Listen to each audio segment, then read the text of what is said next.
Hello, hello. Hey. All right, well, let's go ahead and get started. I'm obviously not Chad. Chad was not able to be here tonight, asked me to step in. I thought we would just go ahead and start with a quick prayer before we get going. Father God, we just give you praise and glory for all of the things that you have blessed us with. Father, I thank you for this body of believers, this congregation, as being part of your church. Help us today, this evening, as we go about the business of taking care of the facilities here, of choosing a budget, of getting informed on some of the backside of what happens behind the scenes. Please help all of us just to make good decisions, discern. In Christ's name we pray. Amen. All right. I think this actually should be a pretty quick meeting, but maybe that's not true. We have basically 3 agenda items. And Chad always likes to make sure that we put our vision first, to be an authentic community that knows Christ and one another while making Christ known in our neighborhood, our city, and our world. So obviously keeping that in mind for everything that we do. The agenda that we have for tonight, as I said, there's really mainly just 3 items. First one is approval of the minutes from our last business meeting. Second one is going to be an update from Pastor Shane on the search team for a youth pastor. And then the third item is going to be the 2026 budget after having a quick review on how we're sitting on 2025 numbers. So first item, approval of minutes. Linda continues to be an awesome recording clerk, taking minutes and distributing them. Do we have any approval for the minutes that were taken and distributed from the last business meeting on September 14th? All right. Any opposed? All right. Thank you very much. And then we'll pass it over to Shane. I know. Hey, how y'all doing? So many of you. No, I'm joking. We do have an update on the team that's going to come together for hiring our new youth pastor, and we need your approval for that for the team that we've actually assembled. So I'm going to tell you who is on that team or who we've asked to be on that team, and then we'll ask for your approval for that team. And then before I do that, though, let me give you how we're planning to go about this. Is for the next couple of weeks, we're going to gather and we're going to put together what we want for the youth pastor, like some of the concepts of like what we want out of job description, some of those type of things. Compile that, make sure we're all on the same page there. Then we're going to open it up for the month of December, and we're hoping to get some resumes coming in, something like that. And then after the new year, we didn't want to mess with the month of December as much as we could. So then after the new year, January, February, we'll start doing interview process and kind of go through it from that point as they come in. So that's the plan for that. The team that we've assembled, we have 2 youth that we're going to ask to be on the team. One is Reed Berquist, and the other is Lily Foster.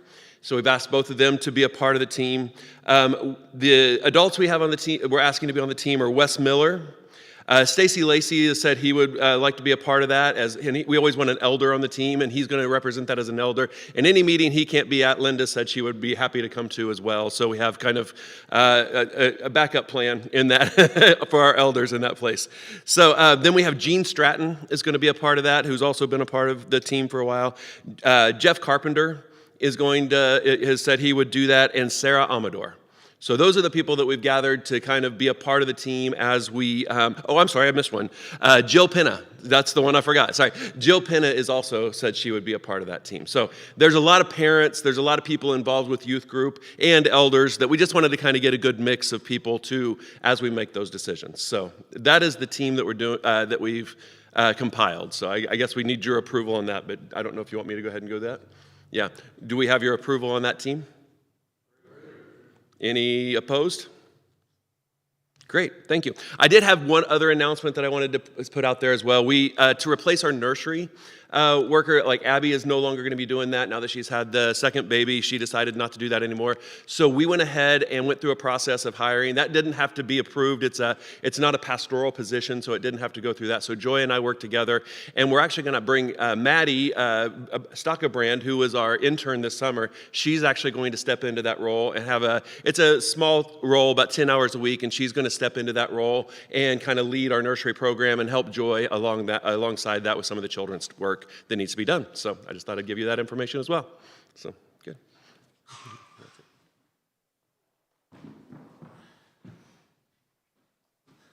All right, thank you, Shane. I thought I was this tall, but I don't think I'm really this tall. So drop this down a little bit. I know. All right. So the last part of our meeting for this evening is going to be dealing with the stewardship update, specifically related to budget items. So the first part of this is I just want to thank you again as a very faithfully giving congregation that we set a budget for last year, an expected income, and we are looking very much like we're going to be exceeding that. So I thank you very much for continuing to support Northridge and the missions that Northridge supports as well. So some of the numbers that you will see here, let me get it up myself.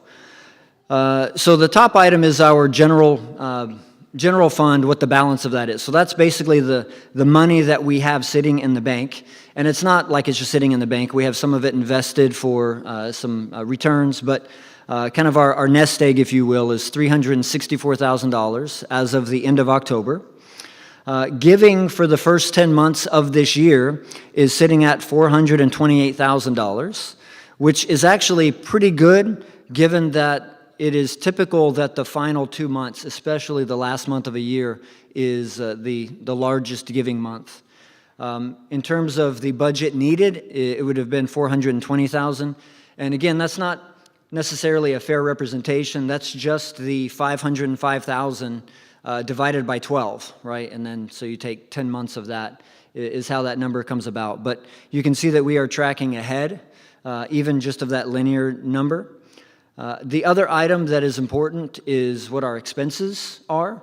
If you look at our expenses, including transfers, meaning money that we bring in and we designate for either trustee or for support for Beyond Northridge, things like this, or it maybe goes to EFM. The total of that for the first 10 months is $406,000. So, and that is in line with what we would be expecting by this point in time. So we are doing fairly well, but we do still have hopefully a strong end of this year. So I'm not saying that we're good and you don't need to give anymore. Please continue. But if the projections hold, and how we do these projections, you can see kind of the bars behind us. So the orange lines are the ones for this year that have already happened. And then the two green bars on the far right, that's November and December, and those are projections. And how we come up with the projections is we take the average for those months over the past 3 years, and that's how we project what our income would be for that month for this year. This might be a little bit high this year because there were some larger gifts that came in earlier in the year that we were notified normally would come in towards the end, but again, for budgeting reasons, they let us know. So if we stayed on track in terms of the average, we are looking at ending this year at $574,000. I think that might be a little bit on the high side because, again, of those larger gifts earlier in the year. But still, if you look at that in comparison to what we had budgeted for, our projected income was only $505,000. So we are doing very well, and we greatly appreciate, again, faithful givers so that we can continue doing the work of the church, maintaining the facilities, supporting our city, our community, our world, and letting Him know. So before I move on to talk about 2026 items, the proposed budget, are there any questions about numbers for this year thus far?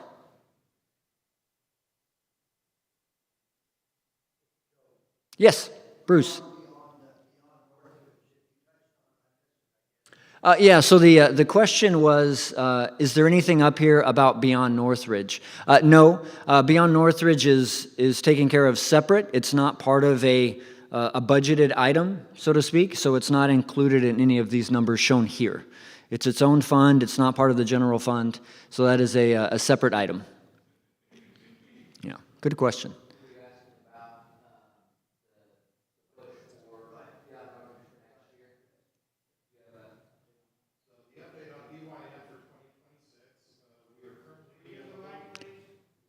Yeah. Which one?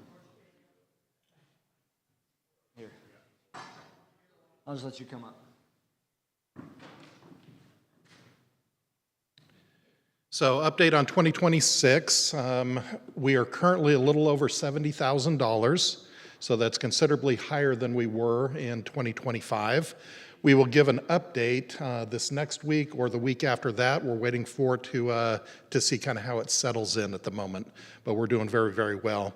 And Bruce, if you were asking how 2025 looks in BYN, it's very similar to what we're seeing here, a very generous giving year.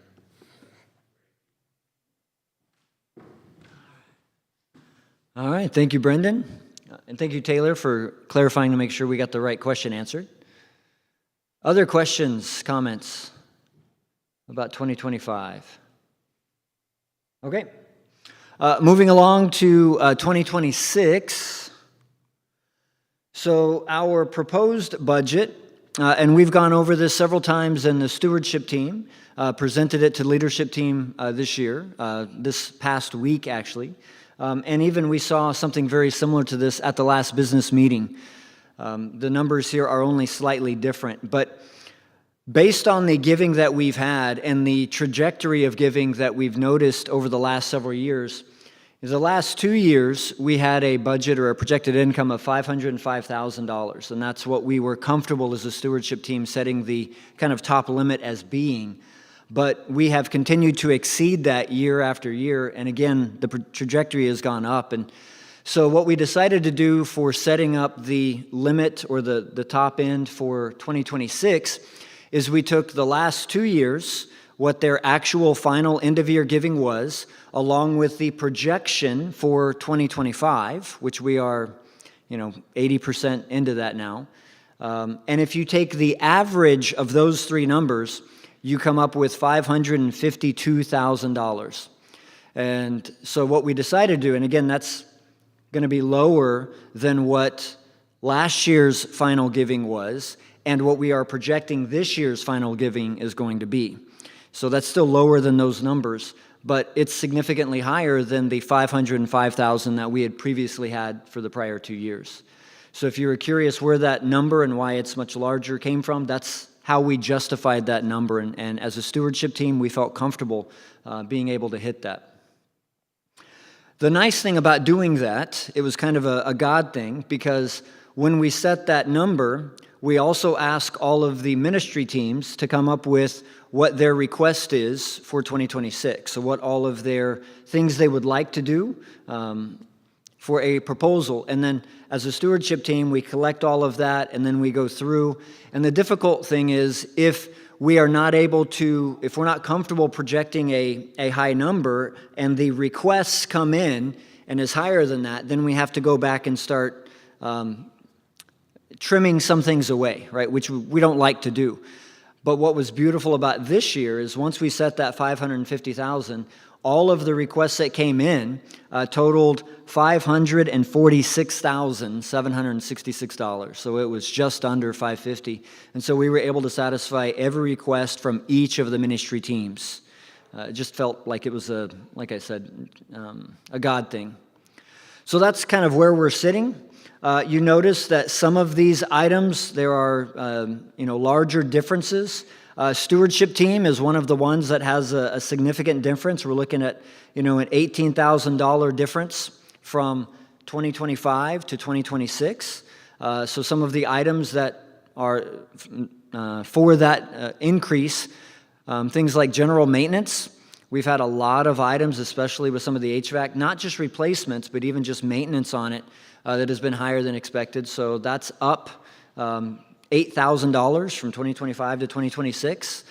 we are on a path of getting around $25,000 expenses in general maintenance for 2025, so we needed to bump that up. Some other items, mowing was one. Our mowing rate had not increased in, 5 or 6 years, and so there was an increase. But anyway, some of those things, if you're curious, feel free to ask me. Another one that's a little bit different here is the leadership team. Leadership team, I mentioned this at the last business meeting. We are bringing on or looking to bring on a part-time maintenance person to help with some of the maintenance of our facilities, identify things earlier. We don't have to pay contractors, just helping to maintain some of the facilities here. And also it'll be nice from a security perspective, because we'll try and make the hours of that individual complementary to some of the other staff. That way our goal would be to try and have someone here at the church during most regular business hours. So I don't know what questions you might have, but this is our proposed budget for 2026. So I'll open it up for some discussion.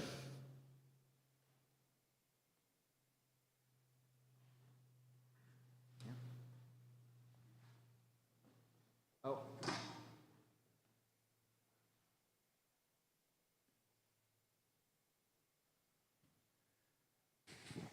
Going once.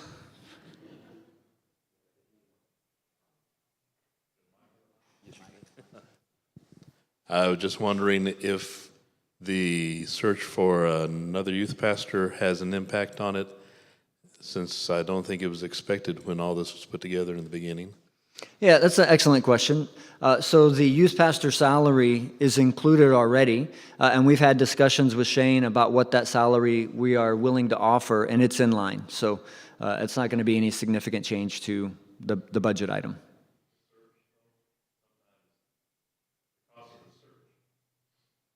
Oh.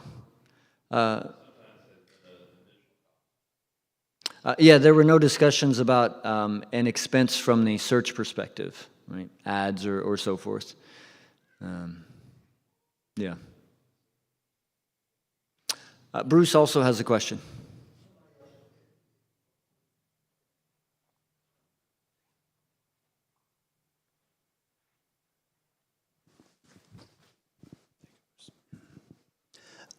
Can you give us a general idea of where we are, what we are doing to increase our salaries for pastors and staff? And also, I have not heard for a while, are we helping with anything like retirement benefits, insurance, and so forth like that? Are we doing better to take care of our people that are working for us? Yeah, that's an excellent question and definitely something to keep in mind. So on the insurance piece, absolutely. So we do provide an allowance for insurance, and we base it off of industry standards with regards to what a typical expense would be given each staff person's age and so forth. So there is a site that I'm not remembering off the top of my head, but we go through and then we basically just say, all right, this is the amount that a insurance policy would be for this individual or this family, and so then we provide that, and we also increase, we bump it up a little bit because it's going to be taxed before they're able to pay, right, personally, so we cover that. There is also some retirement as well that you had asked about. So we do have a matching program, and I think it's up to 6%, if I'm not mistaken. And so we do include a 6% match for, I don't remember if it's IRA, but it's a retirement-based plan for that. And then back to your original question regarding salaries. So we do have a review process that happens each year. At the end of the year, Shane conducts a review of each of the staff members under him, and then presents that to LT. And then we also, as officers, have a review of Shane. And then based on that, we go through a process of deciding what we are looking at from a compensation increase for the next year.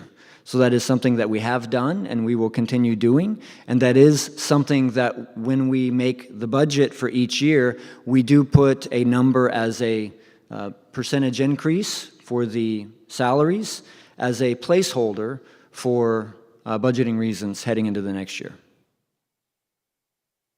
Yeah, excellent question. Any others?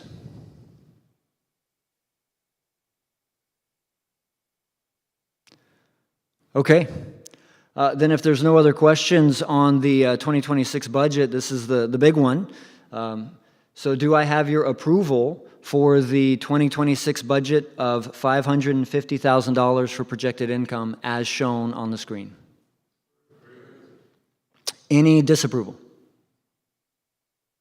All right, that passes. Thank you. All right. And then I guess I did sneak one more in. I told you there were only three. I apologize. There's a fourth. I just wanted to give you an update. So as I mentioned a little bit ago, we are looking at bringing on a part-time maintenance person for 2026 to help. We're looking at it as being somewhere between 15 and 20 hours a week. If you know of someone that you think might be interested, please have them contact one of the stewards team or the office, and that way they'll relay that to us. But some of the roles and responsibilities are listed up here. We will be posting an item similar to this in the weekly update that goes out, but we would like to get any interested parties in sometime within the next month, because we would like to make a selection and have the individual starting in January would be the goal. So if you are interested, or if you know of someone who's interested, please pass this on to them. Like I said, we'll be distributing this in the weekly update, and if you have any questions about it, you can contact any of the staff or steward team. All right. And then the final, I promise, is dream items. So I mentioned at the last business meeting that given how we are sitting from a funds perspective, there are several things that I know congregation members, ministry teams have been dreaming about, but it's been something that maybe was too big for a budget item for a year. So it's just something that's been sitting for a while. So these dream items is something that as a stewardship team we would like to tackle heading into this next year. So we as a team have found four dream items that fall under our category that we are investigating, doing some pricing of. And then once the end of the year happens and we have our final numbers, then we plan on bringing it to the congregation, along with any other dreams that may come up from other ministry teams or congregation members, to see how we might want to use some of the financial blessings that God has provided us with. The four that we are investigating as stewardship team, one of them is an update to the gym, converting the old stage area into a storage, and redoing some of the flooring and some of the other aesthetics, including new basketball goals. A second one that we are investigating is new carpet, and we have investigated what the cost would be to put new carpet throughout the entire rest of the church, but we've also broken it up into sections so that we can figure out, based on how much if that's a priority, what we are willing to spend on it, how much we do. A third one was changing out the external doors to electronic locks, so there would be key fobs and so forth, and allow us to let people in and lock things down remotely. And then the final one is dealing with the stickers again and making this west field and this little bit of the north, not the whole north field, but that little section, more usable. So those are the four items that we're investigating. So if you are a part of a ministry team, or if you have a project or an item or a missionary or a mission field that you feel strongly that we should be supporting from like a Dream Beyond perspective, please contact one of us so that we can include that in the discussion at maybe the next business meeting or future gatherings. All right. And that's really all I had. Any final discussion, questions?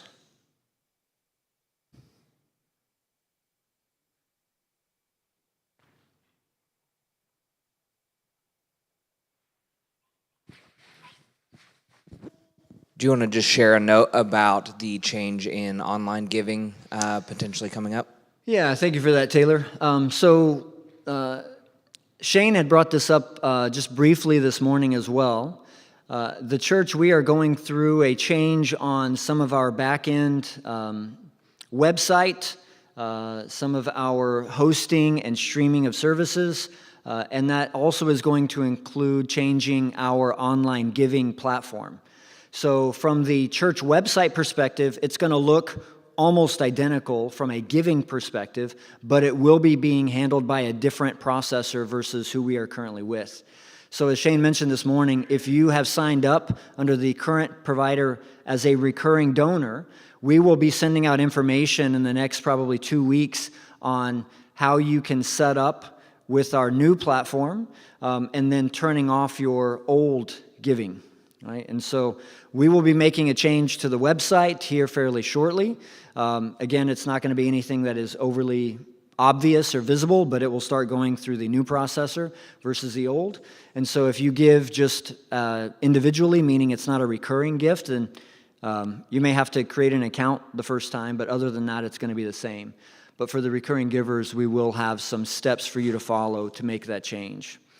And one of the nice things about the motivation for this change is it's going to enable us to have a single platform that we can use not only for giving, but also for bulletins. You can have the bulletin in your phone or on your device, streaming of all of the videos. The reading plan that we've been having no longer would have to be hosted only on a social media like Facebook, but we can follow and have comments and discussions through this platform, right? Whether you like to use it at your computer or your tablet or your phone, it would be available in all of those formats. So there's a lot of very positive things there, but it does come with a little bit of change from the giving side for recurring donors. So just be aware that's coming out. If you hear other people talking about it or asking about it, feel free to direct them to any of the stewardship team or the staff, and we can definitely help. Thank you, Taylor. All right. Anything else? All right. Well, we'll tell Chad that since he wasn't here, we got done in less than 30 minutes. Yeah. All right. That's all I have. Thank you, everybody.